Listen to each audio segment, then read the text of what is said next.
I have endeavoured in this ghostly little story to raise the ghost of an idea, which shall not put you out of humour with yourselves, with each other, with the season, or with me. May it haunt your houses pleasantly, and no one wish to lay it. Marley was dead to begin with. Oh, there's no doubt whatever about that. The register of his burial was signed by the clergyman, the clerk, the undertaker, and the chief mourner. Old Marley was as dead as a doornail. But Scrooge never painted out his name. There it still stood above the warehouse door. Scrooge and Marley. Sometimes people new to the business called Scrooge Scrooge, and sometimes Marley, but he answered to both names. It was all the same to him. Oh, but he was a tight-fisted hand at the grindstone. Scrooge, a squeezing, wrenching, grasping, scraping, clutching, covetous old sinner. No one ever stopped him in the street to say, "Oh, how are you?" No beggars implored him to bestow a trifle. Even the blind men's dogs would tug their owners into doorways when they saw him coming. And what did Scrooge care? 'Twas the very thing he liked, to edge his way along the crowded paths of life, warning all human sympathy to keep its distance. Once upon a time, of all the good days of the year on Christmas Eve, old Scrooge sat busy in his counting house. 'Twas cold, bleak, biting weather. The city clocks had only just gone 3, but it was dark already, and Scrooge worked by the light of a single candle. The fog came pouring in at every chink and keyhole, and to see this dingy cloud one might have thought that nature lived nearby and was brewing on a large scale. The door of Scrooge's counting house was open, that he might keep an eye upon his clerk, who worked in a dismal little cell beyond, and was huddled close to the candle in an effort to warm himself. "A Merry Christmas, Uncle! God save you!" cried a cheerful voice. And there, standing in the doorway, was Scrooge's nephew. "Bah!" said Scrooge. "Humbug!" "Christmas a humbug, Uncle?" said the nephew, his face aglow from rapid walking in the cold winter's air. "You don't mean that, I'm sure." "Oh, yes, I do," said Scrooge. "It's an idiot who goes about with Merry Christmas on his lips. Christmas is merely a time for paying bills, for finding yourself a year older and a lot poorer. Much good it's ever done you." "Ah, but there you have it, Uncle," said the nephew. "Christmas may never have put gold and silver in my pocket, but it is a kind, charitable time, the only time I know of in the long calendar of the year when men and women, by one consent, open their shut-up hearts freely and think of others. And I believe it's done me good, and will do me good, and I say God bless it." "Good afternoon," said Scrooge. "Oh, come, don't be angry, Uncle," cried the nephew. "Dine with us tomorrow."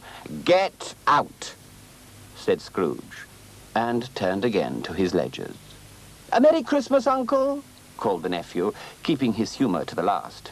And with that, he walked out into the street. But in leaving the shop, Scrooge's nephew let 2 other people in. They were portly gentlemen, pleasant to behold, and they now stood, hats off, in Scrooge's office. "Oh, Scrooge and Marley's, I believe," said one. "Have I the pleasure of addressing Mr. Scrooge or Mr. Marley?" "Mr. Marley died 7 years ago this very night." "Then you are Mr. Scrooge," said the man.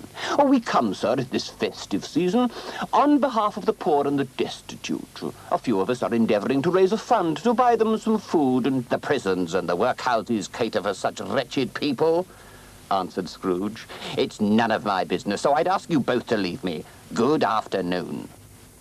The 2 gentlemen withdrew into the fog and dark outside, where people ran about with flaring torches, offering their services to go before carriages and guide them on their way. And as that afternoon wore on, the cold became intense, piercing, searching, biting cold. A group of labourers had lighted a great fire in a brazier, round which a party of ragged men and boys gathered, warming their hands and winking their eyes before the blaze in rapture. The brightness of the shops shone through the fog, and everywhere the busyness and happiness of Christmas Eve seemed more intense, as if to spite the weather. Everywhere, that is, except in Scrooge's counting house. "You'll want tomorrow off, I suppose?" "If convenient, sir," replied his clerk. "It's not convenient," said Scrooge. "It's not fair. If I was to stop you half a crown for it, you'd think yourself ill-used, I'll be bound. But I suppose you must have the day. Be here all the earlier next morning." It was several hours later when Scrooge, having taken his melancholy dinner in a melancholy tavern, walked home through the freezing night.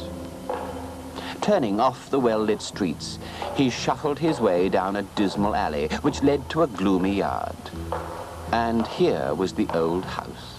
So old, so dreary, that no one lived there but Scrooge.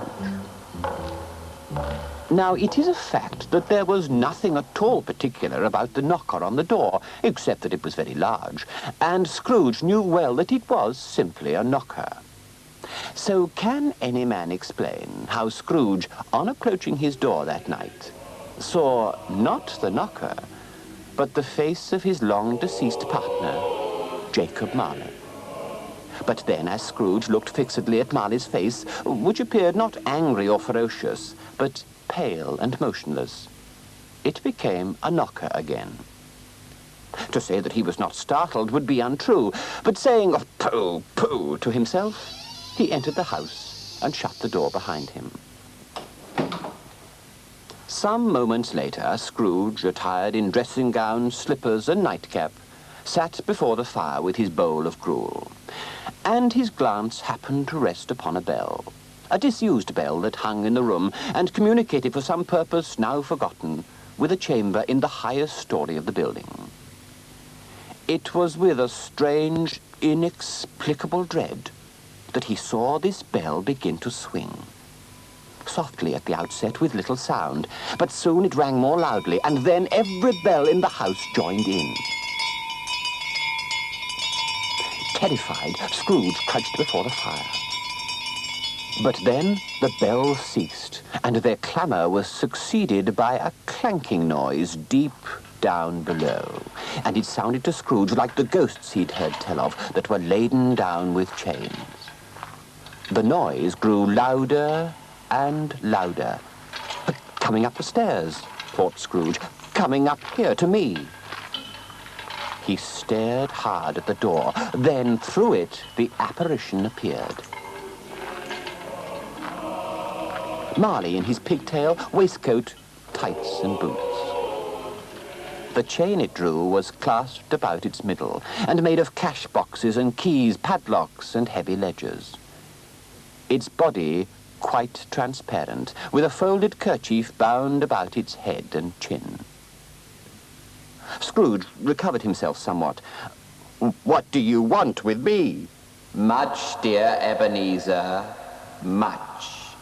It was Marley's voice, no doubt. "Who are you?" asked Scrooge. "Better ask me who I was." "Who were you, then?" "In life, I was your partner, Jacob Marley. You don't believe in me?" "I don't," said Scrooge. "Little things affect my senses. No doubt it's something I've eaten that makes me imagine you. There's more of gravy about you than grave." "Oh, is there?" said the spirit, sitting by the fireplace. And as Scrooge looked on in horror, it took the bandage off from round its head, and its lower jaw dropped down upon its breast. Scrooge fell upon his knees and clasped his hands before his face. "Oh, dreadful apparition! Why do spirits walk the earth? And why now trouble me?" "It is required of every man that his spirit walk among his fellow men.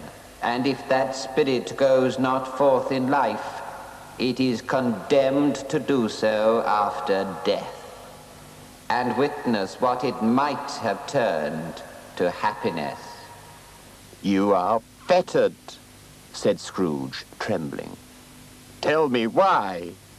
"I wear the chain I forged in life, I made it of my own free will as surely as you now are making yours. And now forever I must wander thus, unable to make amends for the opportunities misused. But you were always a good man of business, Jacob. Business? Mankind was my business. Charity, mercy, forbearance, and benevolence were all my business. The dealings of my trade were but a drop of water in the comprehensive ocean of my business.